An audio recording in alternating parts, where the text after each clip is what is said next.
gets a welcome home reception. While at New Orleans, it's dome sweet dome. The road is bumpy for some of the undefeated. Houston's run and shoot fired some blanks. While Sam Weiss has the winless Bengals think an upset against the Skins. Could Jim Kelly avoid disaster in Tampa Bay? Would Jim Everett see better days against the Niners? Put on your game face. Next on NFL Primetime.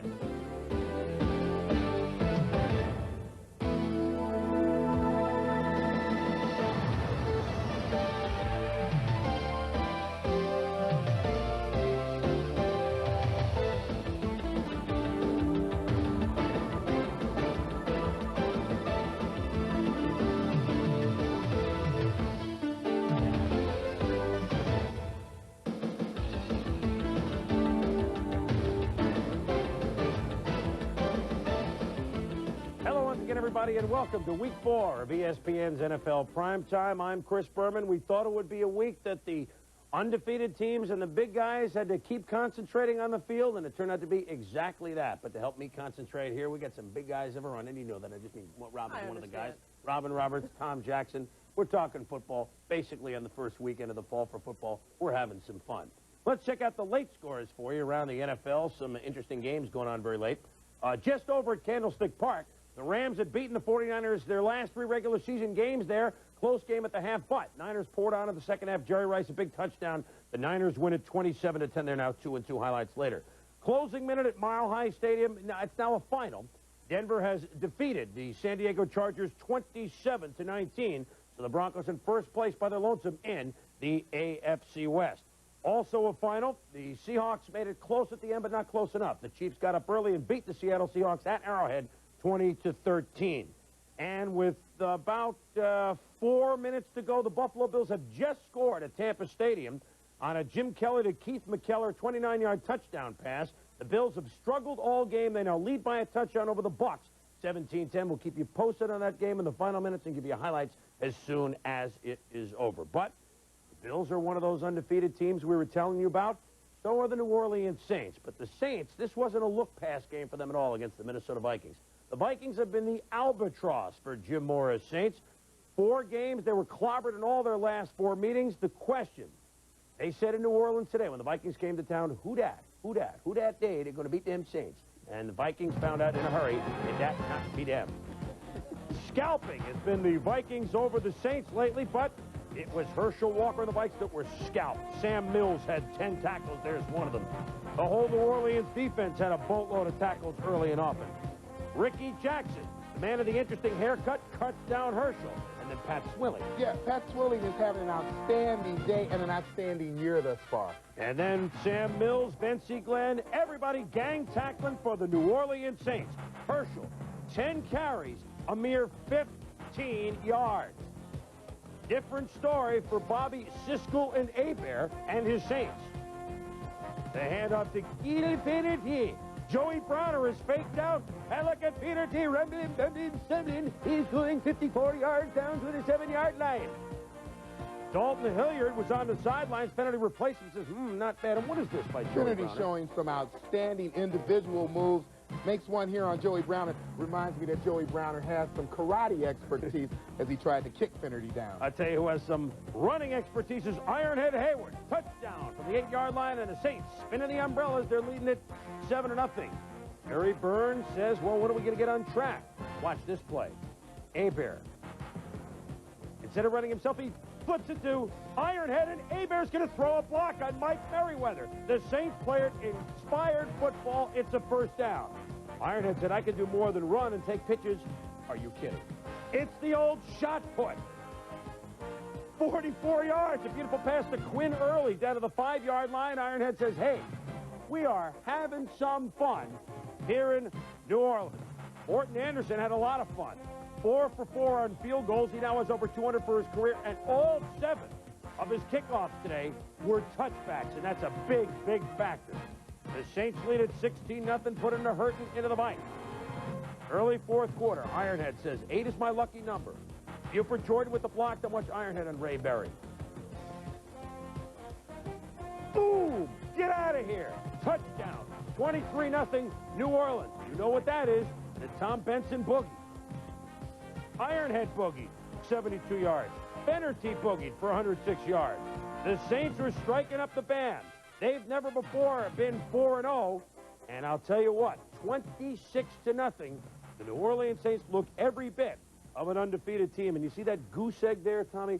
I think that defense started to smell that, and you can appreciate those linebackers smelling a shutout in the mid-third quarter. Yeah, Herschel Walker did not boogie today. You know, we talked about the fact that the Saints defense would have to shut down the running of Herschel Walker. He had 10 carries for 15 yards today, and the reason that he has trouble, front seven, but those four linebackers in particular, when you talk about Vaughn, Swilling, Mills, and Ricky Jackson, I think they're the best linebacking core in the league right now. You know, they've all been in the Pro Bowl separately, but this year, if they keep playing the way they're playing now, I think we might see them all in Hawaii at once. Ooh, that'll be interesting. And they're thinking about another bowl, aren't they? Yes. Yes, I mean, it is early, but they've gotten unscathed through 4 weeks as the Saints impressed. They certainly impressed the Vikings today, 26-0.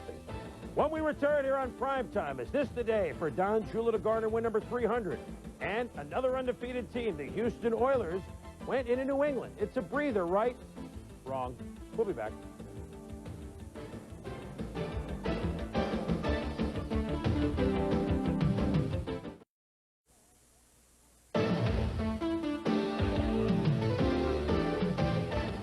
NFL Primetime is brought to you by Dollar Rent-A-Car, right on the airport, right on the money, and by Levi's Jeans for Men. Just doing some paper shuffling like any good executive would do on a Sunday evening. Welcome back to NFL Primetime. We want to keep you posted of the big pennant races going on, and certainly the mano-a-mano contest in the NL West between the Braves and the Dodgers. Leapfrog over each other. The Braves leapfrog into first Friday, Dodgers back Saturday. What happened on Sunday? Well, Ramon Martinez was a rock and roll high school. He hit a home run, a solo home run off Tom Glavine. He also pitched the Dodgers much of the route. McDowell came on late. And the Dodgers take 2 of 3 at Dodger Stadium from the Braves. They now lead by a game and a half in the National League West. The Braves amassing only 3 hits. Dodgers' next game is Tuesday night at San Diego. You can see that 10:30 Eastern time here on ESPN. There's some other sports we want to tell you about. The Davis Cup semifinals are up for grabs between the United States and Germany. Andre Agassi is up 2-0 in the 5th and deciding match against Carl-Uwe Stiep. You can see what happens at midnight Eastern time tonight. If the United States wins, they go into the finals later on in the fall at France. So you want to see that later on this evening on ESPN. And this just in, Andre Agassi has won it. So the United States is on to the finals. You'll still want to see it at midnight Eastern time here on ESPN. Or anywhere else that might show that, for that matter. Don Shula, Miami Dolphins, last week denied win number 300 as the Dolphins went up against the Detroit Lions. Today at home at Joe Robbie Stadium, they were playing the Packers. Was today the day for Shoes to join George Halas as the only 2 members of the 300-win club? We'll find out when we go to Joe Robbie Stadium to find out what happened between the Dolphins, who gave up lots of yards the first week to Thurman Thomas, 165. Eric Dickerson gave up 60 yards afterwards, and that was correct. Keep going. Barry Sanders was week number 3, was the team that they played, and that's the problem is, who would run for the Green Bay Packers in this game? Well, Don Majkowski, he was the leading rusher with 33 yards. So Magic tried to do it in the air, but no such luck. Here's number 91, Jeff Cross. And Magic had a tough game. 3 of 6 in the first quarter for 57 yards. The Packers trying to do the Lindy for Coach Infante. Majkowski to Sterling Sharp in the second quarter. He breaks a tackle, and Sterling runs for 32 yards. Then an underrated player by the name of Ed West goes west, young man. He's always in the end zone. Majkowski completed 11 in a row. In the second quarter, the Packers led it 13-6 at the half. In the second half, Dan Marino, anxious to get some Dolphins offense going. But Mark Murphy with the tip, Chuck Cecil with what looks like a pick. But is it, Tommy? Well, when you look at it in slow motion here, you see the ball is tipped by Murphy. Cecil extends to make the catch, has it for just a second, but as he rolls over, you see the ball pop out and hit the ground. Ooh, you should be a replay official. More problems for Marino. Number 95, has he been immense or what? Bryce Pop. And then Bryce pops Marino right here. Second sack of the day. He leads the NFL with 7.5. Remember, he also put Randall out the first week of the season. Packers lead at 13-6, but Reggie Roby's 54-yard punt pins the Pack on their own 1-yard line. Now look at this. Mikowski back to pass, and he drops the ball. Chuck Wingbell falls on it. Got advice for this play, Tom? Well, in the post-game, Mikowski said his hands were sweaty and the ball slipped out. Get a towel. This ties the game at 13. An unbelievable break for the Dolphins. Now, you've seen this before. Marino to Mark Super Duper. 30-yard hookup sets up a Stoyanovich 31-yard field goal. Coach John Shula can smell number 300. He's up by a field goal. The Packers trying to drive. The Magic Man, look what happens again. Hits it, and Miami falls on the football. And there it is, Dowsum. Don Shula will take it 28 years to the day after he got win number 1 in the NFL as coach of the Baltimore Colts in 1963.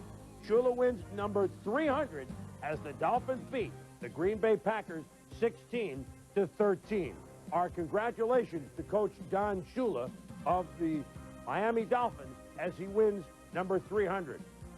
Afterwards, he was a happy man.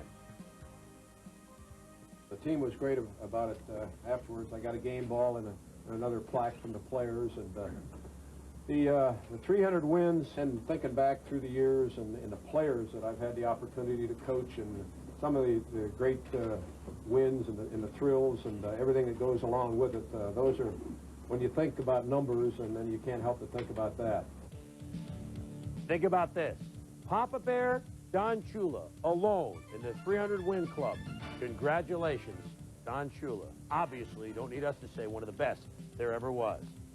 Elsewhere in the NFL, Don's original team, the Colts, struggling this year. Owner Robert Irsay Sr. Does he give Ron Meyer a vote of confidence as the Colts host the Lions? Well, early on, Jeff Boyd George to Clarence Verdun down to the 2-yard line. Just 2 plays later, Eric Dickerson from 2 yards out. The Colts are a juggernaut. They lead at 7-0. But Dickerson, a tough day, although Wayne Fontes was worried for a while. Watch 58, George Jameson, 36, Benny Blades combine to keep him bottled up.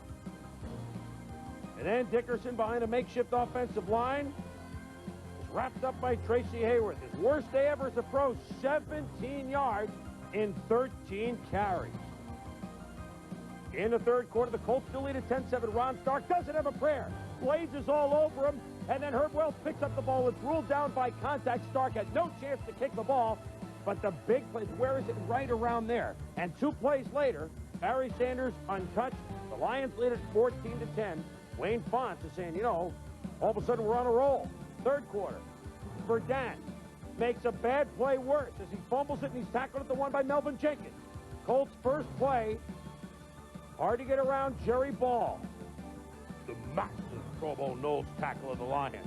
It's a safety. It's 16-10. Robert Irsay has seen it before. Eric Kramer comes in to relieve Rodney Peete for a while with Ware on the bench. And Kramer finds Willie Green. Touchdown. 23-10 Detroit. Peete is back in time to congratulate Kramer. Who is that masked man? He's Barry Sanders. You know who he is now. Look at the moves he makes. For a 43-yard pickup that sets up an Eddie Murray field goal. Then after a Colts touchdown, Sanders runs left. Bucket a break a tackle and shimmy for 16 yards. And then, we'll reverse. We'll go that way. We'll go this way. Barry Sanders, dart, 23 yards for a touchdown. A pretty good coach, huh? Hand the ball off to Barry Sanders. What a great play. 179 yards on 30 carries for Barry Sanders. The question after the game, as the Colts fell to 0-4, is the time to hesitate through? Is there time to wallow with Ron Meyer for the Indianapolis Colts? With apologies to the Doors after the game, the Colts say, don't worry, Ron Meyer's job is not in jeopardy at this time. However, they are 0-4. And Tommy, Lions look like a different ball club than the one we saw in Week 1. Yeah, when you have Barry Sanders, you are a different ball club. You know, I criticized Chris Spielman initially for saying, you know, if Barry Sanders can walk, he should be out on the football field. But oddly enough, that may have been a compliment to Barry Sanders, because maybe even if this guy can't walk, you just take him and put him on the football field. You watch the cutting ability, the acceleration that he has, And he breaks the cardinal sin of every runner that's ever played, which is don't stop your feet from moving. This guy stops for about every 3 steps and starts again before anybody else can get going. And I've been watching him play week in and week out now. He's improving his numbers every week. I think that he's still not actually 100%. I think that as we see him improve, get the feeling better physically, the numbers may even get bigger. That's pretty scary considering he had 179 yards today. Now, you want to compare Sanders to some great running backs like Eric Dickerson, who has been great up until the last couple of years. Well, Barry Sanders, we figured we'd put up the numbers for you and check it out. And Sanders, if you go back from 89 and in the beginning of 91, in just a couple of more games than Dickerson, he's averaging 20 more yards a game. He has a whole mess more worth of touchdowns. One note, though, on Eric Dickerson. He did get 17 yards today to move into 4th place, past Franco Harris on the all-time rushing list. But if he loses 2 yards in his first carry next week, he'll drop back down to 5th. Still to come on this edition of NFL Primetime, the G-Men had their hands full with old friend Bill Belichick's Cleveland Browns. Stay with us.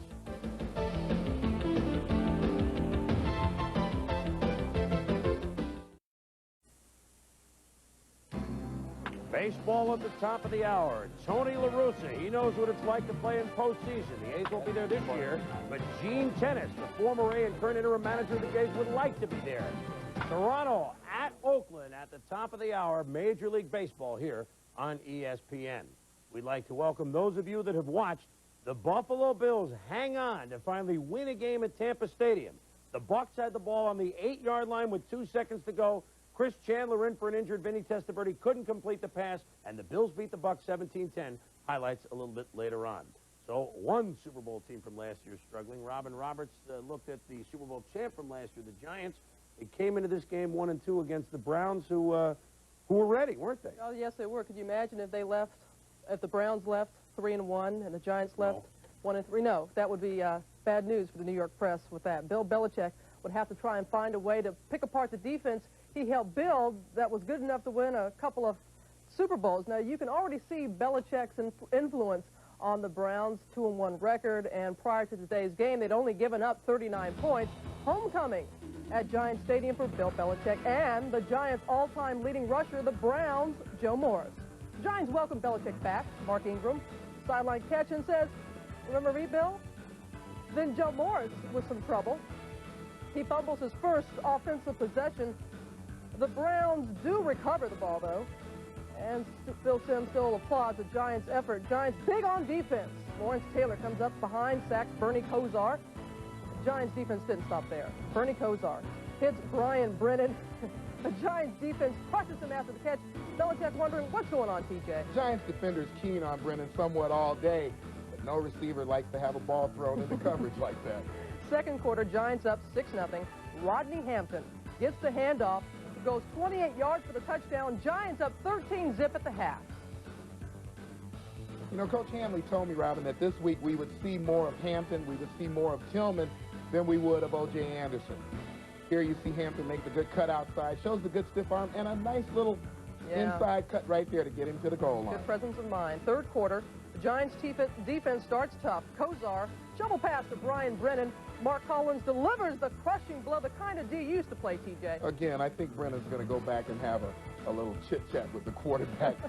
No one likes to have a ball thrown to him with a receiver about hung out to dry. Browns down by 10, 13-3 in the third quarter. Giants have to punt. Eric Metcalf catches it, ladders it to Frank Minifield, who takes off and runs into Giants territory, much to the delight of Bill Belichick. Same drive. Kosar looks it over, drops back. A little short pass to Kevin Mack. It's effective. 7 yards for the score. Browns trail only 13-10 now. Noop it, LT. Late fourth quarter, Browns still down 13-10. Kosar goes back. Carl Banks sacks him. Giants trying to hold on for the win. Final seconds of the game. Bernie Kosar. All he can do is just throw it up there for grabs. The Hail Mary. Incomplete. The Giants hang on for the victory by a final of 13-10. The Giants D held the Browns to just 145 yards for the game. Both are now 2-2. Matt Barr with a pair of field goals became the 18th player in NFL history to record 1,000 career points.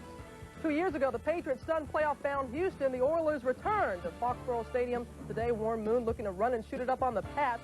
He struggled throughout the day. Second quarter, he's pressured, throws short, and he gets laid out by the Pats D in the process. 2 plays later, 3rd and 12. Moon looking across the middle. Mickey Washington picks it off for the Pats. Coach McPherson would take advantage on the next possession. Second quarter, Hugh Millen in his first start flips it back to John Vaughn, who tosses it to Marv Cook, the old college play. Goes for 13 yards, 10-3 Pats in the lead. Marv Cook, not a bad day at all. 10 receptions, 99 yards, and 1 touchdown. Jack Pardee concerned over his quarterback's performance. Oilers driving in the second quarter. Moon almost completes one in the end zone to the Patriots mascot. Then Warren Moon gets popped by Andre Tippett. Moon coughs it up. It's ruled an incompletion. Moon first half stats, lousy. Pats defensive coordinator Joe Collier, happy man, TJ. Yeah, but Moon was to bring the Oilers back. In the fourth quarter, he finds Drew Hill for a big gain to the Pats 17-yard line, and that set up the ball on the 5 as he found Curtis Duncan for the go-ahead TD, make it 2017 Oilers. Yeah, Pats down by 3, under 2 minutes to go. The final drive, 1st and 10, Millen hits Cook. 2nd and 6, Millen to Russell, who scampers out of bounds. 3rd and 1 to Cook for the first down. To Cook again on 1st and 10, long gain. Pardee getting a little bit concerned. Then the false start pushes the Pats back 5 yards out of field goal range. McPherson, reason to be worried. 1st and 15, incomplete to Irving Fryer. 2nd and 15, another incomplete pass. Big 3rd and 15, Millen hits Michael Timpson, and he just gets the first down. 1st and 10 on the 34th. You see the time. Miller, poised, finds Greg McMurtry at the 22. Michael Timpson with a key block allows McMurtry to scamper in the end zone, and just like that, the Pats pull out the victory by a final of 24-20. They upset the previously undefeated Houston Oilers. Oilers now 1-8 on the road following Monday night games. New England has won 4 straight at home against the Oilers, and they've now won twice as many games as they did all of last year. And TJ, you know full well, if your offense is effective like Hugh Millen was today, sure makes it a lot easier on the defense, especially when you have to be concerned about Warren Moon and his run-and-shoot offense. Yeah, I talked with the Pats defensive coordinator, Joe Collier, yesterday, and he said, you know, we've been playing pretty good defense. We need to get some points on the board. He thought that the change to Millen at the quarterback would make a difference for him. It did. He put up just enough points to get the win, but you have to be impressed with Joe Collier's defense, my old coordinator, and what he did to the run and shoot today. You're not surprised with that he has some good players on defense, and he's making them be very effective. And certainly we're not detract what New England has done this year. They've turned all around. And we know that Houston was in a rough spot, but the Oilers should be ashamed of themselves a little bit. They could have had a 2-game lead in their division, and they just kept it together up at Foxborough. They couldn't do it. Now they got to sweat a little bit. Patriots defense last year versus this year thus far under Joe Collier and company. Rushing yards a game, oh my goodness. Points a game, oh my goodness. No wonder the laughingstock Pats were 1-15 a year ago. After 4 weeks, find themselves at 2-2. Still to come on Primetime. Another of the unbeaten teams, the Redskins. They had their hands full with the Bengals. It was that sort of day. Stay with us.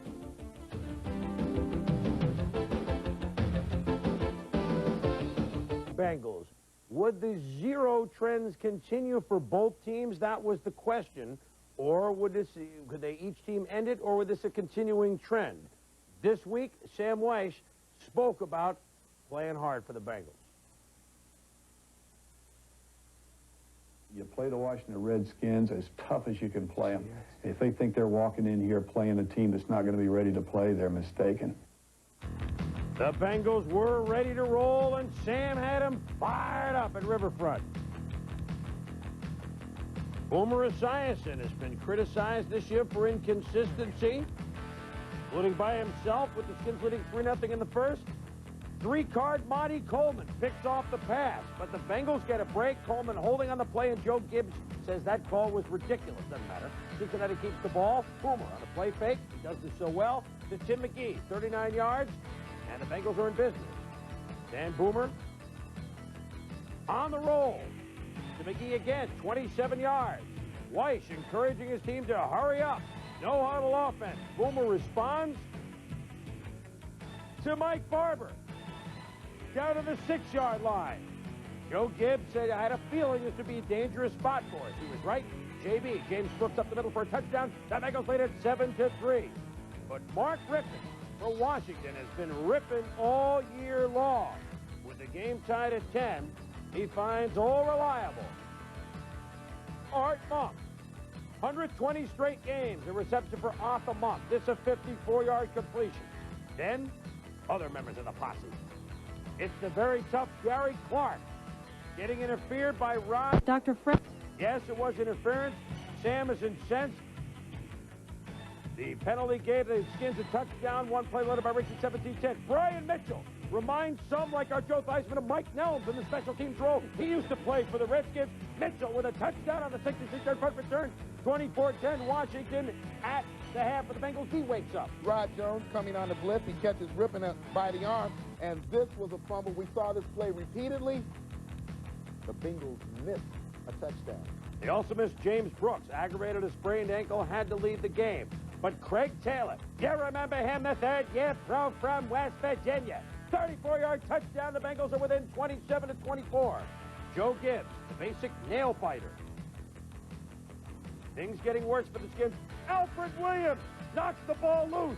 Alonso gets his miss on the ball. A big play, and Tommy, this looks a similar play. Chris, a replay of the Rod Jones play that we saw earlier. I don't know how a referee can call this a fumble and call the earlier play not a fumble. Well, this was a fumble, and Rich Pettibone says we need some defense. But Boomer crosses him up, and look at Boomer run. 16 yards down to the 12, sets up a tying field goal by Jim Breach. We're not at a 27. Then Gerald Riggs takes over. Biner earlier rushed impressively for 75 yards. Watch that Riggs break a 19-yarder. Then with time ticking down toward the 2-minute warning, nobody touches him. Where is the defense? Touchdown, Washington. They blew a 17-point lead, but they're back on top 34-27. Riggs, 3 touchdowns, 61 yards rushing, but it wasn't over yet. 4th and 9. Boomer to Mike Barber. Andre Collins, quickly becoming a Pro Bowl caliber linebacker for the Redskins, lays the stick. Another tough loss for the Bengals. 34-27, the Skins stay undefeated. The Bengals stay defeated, and afterward, where was Sam looking? Well, let's try the officials. Give up. This is getting to be, it's a crapshoot every week. How many men are on the field? I mean, the rules say, the officials tell us. We'll get a phone call on Tuesday with another apology. It'll be the 4th week in a row that things like this have happened. We asked them, please tell us what rules we're playing by today. If they're almost off the field, or if they're offsides by 25 yards and 5 yards on the field, is that going to be a penalty if they're the 12th man or not? If we play bad and you report accurately how we play, then I don't have any problem with that. It's things that get blown out of proportion and twisted, I think that all of us have a little problem dealing with. But for the most part, I mean, you know, we all hurt. I mean, this really stinks, being 0-4. You know, it hurts our coach, it hurts us. Boomer Esiason speaking his mind, as does Sam. The Bengals played pretty well, but boy, 4th straight week, Tommy, Washington has scored over 30 points. They've got one heck of an offense. Balance is the key. They get the running of a guy like Biner. You add Riggs to that today with his 3 touchdowns, and then you get Mark Rippon standing in the pocket now, being poised. I think he's grown up. I've never seen him play as consistently well, as good as he's playing right now, but it all starts up front with the Hogs. It does, and I think on that last drive, Tommy, Joe Gibbs would have been satisfied to grind it out and get into field goal range. They got a great kicker with Lohmiller, but the Hogs made it so easy they went into the end zone untouched even with 2 minutes left. The Redskins, you have that feeling they can score on just about anybody that they play. And as a matter of fact, for the first 4 games of the last 5 seasons, the Redskins average of 36.5 points a contest, by far and away the best of any team that we've seen. Afternoon pitted the pair of Pennsylvania teams. Both went into the game at 2-1. The Steelers at the Philadelphia Eagles. Now, the Eagles defense pitched a near no-hitter last week. Could they do it again, a la Johnny Vandermeer, the only pitcher that's pitched back-to-back no-hitters? Let's see what happened as we go to Three River Stadium. Clyde the Glide Simmons and the vaunted Eagle defensive front line. Gang Green, shredded early by Eric Green. Pittsburgh offensive strategy, excellent early, get a little protection. Let's go to the tight end and dump off passes like this from Bubby Brister to Merrill Hodge. Down to the 12 with the face mask penalty. And Hodge Wide open again with the shovel pass. Good strategy by the Steelers early, Tom. Yeah, I think that they knew that were going to have a hard time getting deep. Having the time to get deep, you have to throw short. Now, after an Eagle touchdown, Brister goes deep. Yes, it's the big guy again, Eric Green, who gets open, and then he beats Andre Muddy Waters for the touchdown. The Steelers led at 14-7, and basically, what did Eric Green do on that play? He undressed Andre Waters. That's exactly what he did. Here's proof. Another Green just signed this week by the Philadelphia Green Eagles. Roy Green, the veteran Cardinal. Think Jim McMahon and he hooked up often? I guess so. 6 times the pair hooked up for over 100 yards. McMahon was very much on target today as he hit the guy he's only practiced with 3 times for 114 yards. Then Roy Green gets position on David Johnson, showing what a veteran can do. Gets that good inside position and makes the catch in a crowd, something that Roy Green's been doing all his career.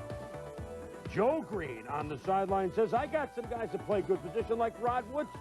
Yeah, Rod Woodson covering Fred Barnett, gets the ball tipped up in the air, and Larry Griffith makes the interception. And then on Roy Green's play, however, later on, Rod Woodson gets hurt, hit by teammate Brian Hinkle, and Woodson had to go.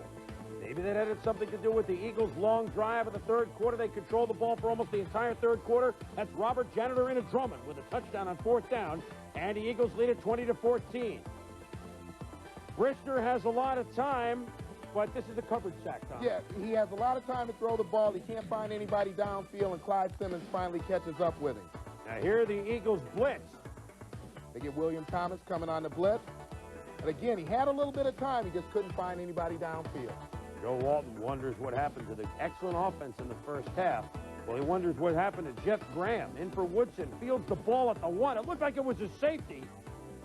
He avoids it, but remember they had the Barry Foster play last year on the kickoff at San Francisco? This time it's the youngster, and the youngster Jeff Graham. But whatever it was, Eagles defense tough, and Jim McMahon had zip on the ball that we haven't seen for years. Threw for almost 300 yards. The Eagles beat the Steelers 23-14. The Raiders and the Falcons.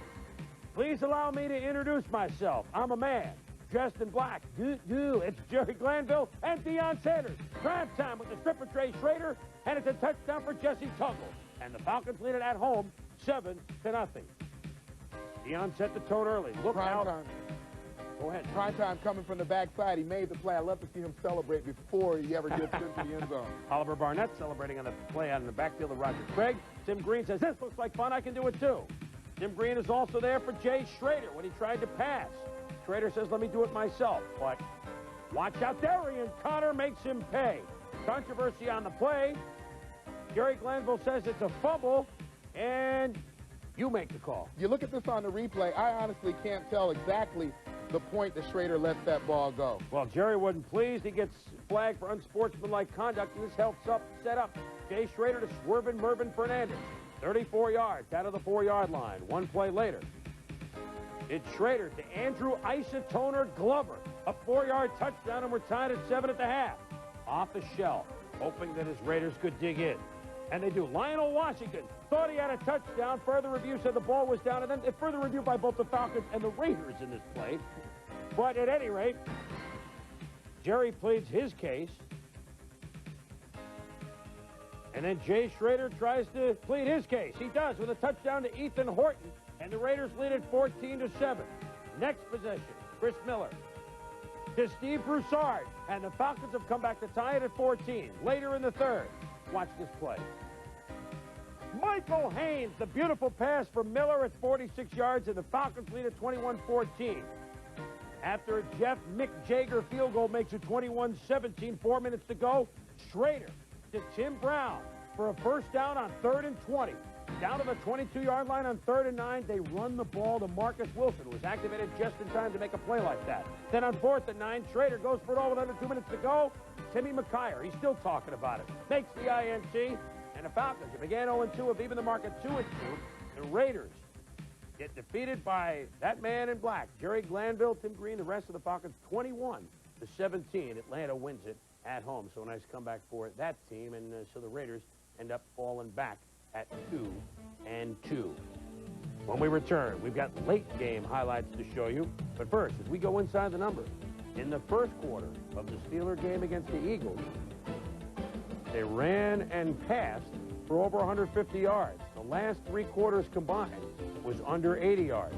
And coming up, the Broncos. Could they be mile high against their divisional rival, San Diego Chargers? We'll see how number 7 runs.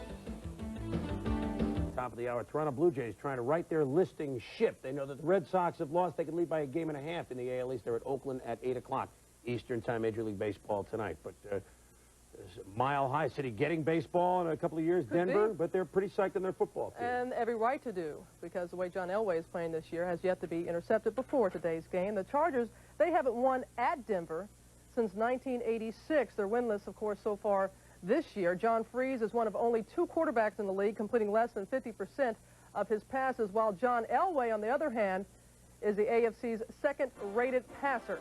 And both were kind of subpar in the first half, though. Broncos' first play, Martin Bayless pops Gaston Green, who fumbles. George Hinkle recovers. Freese still has confidence in Green. John Freese wasn't sharp for San Diego. Freese misses an open Sean Jefferson in the end zone. Second quarter, Freese badly overthrows Anthony Miller in the end zone. Dan Henning's team settled for 2 field goals. John Elway not particularly sharp. Elway misses Clarence Kay in the end zone. It wasn't even close. Elway knew he missed a touchdown. Game tied 6-all at the half. Third quarter, Elway, look there. He draws the defense off sides. His pass intercepted by Junior Seau. He takes off a little dipsy-doodle move there. He goes all the way for the touchdown, but Bert Grossman gets called for offsides. Junior Seau can't believe it. Broncos drive downfield. Green goes 5 yards on the delay for the touchdown. Broncos 13-6. Bert Grossman feeling pretty guilty right about now. Broncos 13-9. Elway rolls out left, picked off by Gil Bird. Yeah, his first interception this season sets up the Chargers' 4th field goal. Denver defense dug in. John Freese throws to Nate Lewis, who gets nailed by Dennis Smith. You know him well, TJ. Dennis Smith having an outstanding year, picking balls off and nailing people. With authority. Gaston Green caught fire, 4th quarter. Green on the delay, runs up the middle. He breaks it. 63 yards later, he is in the end zone. Broncos lead 20-12. The Chargers, they would not quit.